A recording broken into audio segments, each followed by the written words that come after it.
જામનગર સિંધી સમાજના ઉપપ્રમુખ હરેશ ગનવાણી છેલ્લા 70 વર્ષથી આ જામનગરમાં સિંધી સમાજ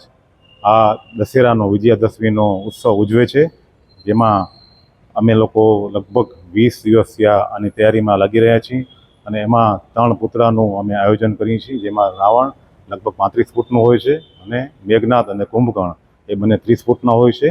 અને આ આખો કાર્યક્રમ અમે નાનકપુરીથી દર વર્ષે આ વર્ષે 2/10/2025 ગુરુવારના રોજ નાનકપુરથી 4 વાગે સરઘસ રૂપે નીકળશે અને લગભગ 20 પ્લોટો આમાં રામાયણના લાઈવ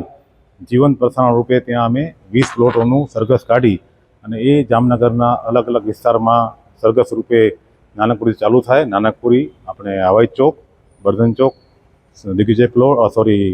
દીપક ટોકીઝ અને રણજીત રોડ થઈ અને સરઘસ રૂપે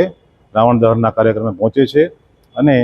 ત્યાં આતશબાજી જબરદસ્ત ત્યાં યોજવામાં આવે છે અને ત્યાં રામ અને લંકાપતિ રાવણનું યુદ્ધ થાય છે, જેમાં આપણા હિન્દુ સંસ્કૃતિમાં જેમ રામનો વિજય થાય છે એની વિજયના ઉજવણી રૂપે ત્યાં રાવણ દહનનો કાર્યક્રમ યોજીએ છીએ, જેમાં સૌપ્રથમ હનુમાનજી લંકા દહન કરે છે, એના પછી વારાફરતી